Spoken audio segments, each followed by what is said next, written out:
To start off, I'm not a fan of SAO. When it became popular to hate it, I quickly jumped on the bandwagon. Unlike then, I can actually think for myself, rather than be a part of a weeby circle jerk. As of now, I think the series is mediocre, but I don't mind sitting through it. I don't think it's anything special, but I wouldn't bash someone for liking it like I used to. I do, on the other hand, like Reki Kawahara's other work, A Cell World. I have been constantly hearing that the franchise has been shaping up and that the newer seasons have improved, especially in the case of GGO, since it wasn't written by Kawahara. That said, to put it bluntly, it was still written poorly, and I will mostly be talking about what I disliked. Anyways, I enjoyed the start of Alternative, mostly for the characters. The designs and motivations drew me in with ease, especially Leanne's reasons for delving into virtual escapism. The first few episodes were dedicated to building character dynamics and motivations, while establishing why each character was using virtual reality as a method of escape. Escapism is a central theme of Alternative, and it's something that almost everyone can relate to. The ability and desire to get lost in one's hobbies, to escape normality or specific external frustrations, is something we partake in within our daily lives, and in our digital era, virtual escapism is quite commonplace. Alternative explores this theme, which previous seasons failed to approach effectively.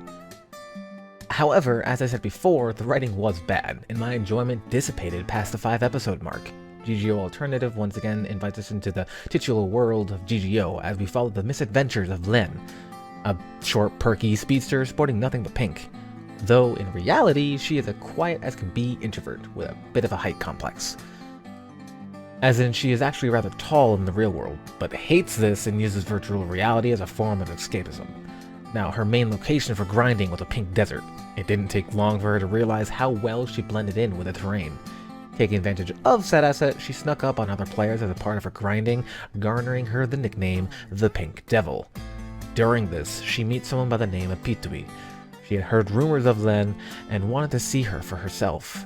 We get a short montage of the two together before Pitui informs Len of an upcoming tournament.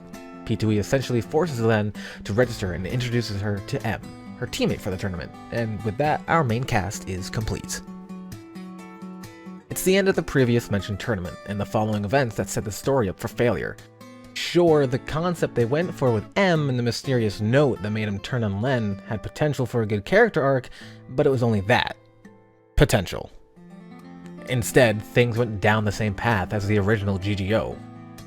Remember how one of the big gripes people had with SAO was that it felt bland, forced, and over-exaggerated after the threat of life or death was gone?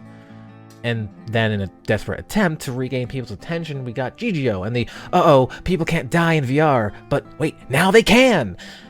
Yeah, this was that just all over again. The rest of the story fell apart by the seams and was all set up in one conversation preceding the tournament, and simultaneously setting up the big twist for the end. M somehow finds Len's address and takes a long time to explain that he knows P2E in the real world. Though it is quite obvious that it isn't a coincidence how M got a hold of her address, considering earlier in the week she sent a fan letter to her idol Elsa Kanazaki, who, guess what? It's P2E. Though this is never explicitly said till the end because, wow, we were so clever and no one could ever predict this.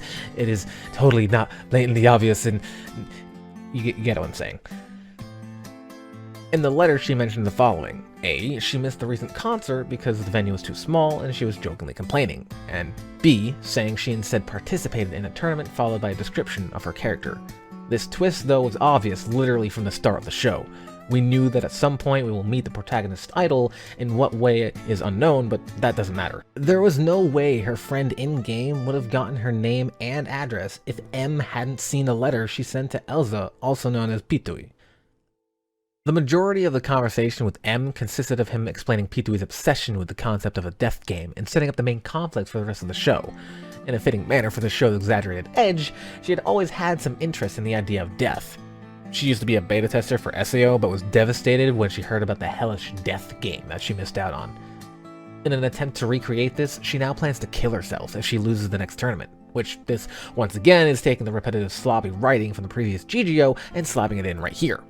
Now, no one wants it, and I personally enjoyed it more with the more carefree and strategy-based tone we got in the first arc, which really only was introducing the cast in the first tournament. Those were my two complaints about the writing. The fact that they repeated the same dramatized, "Oh no, it's a death game again!" and the predictable twist. It was the most predictable twist in a show I've ever seen.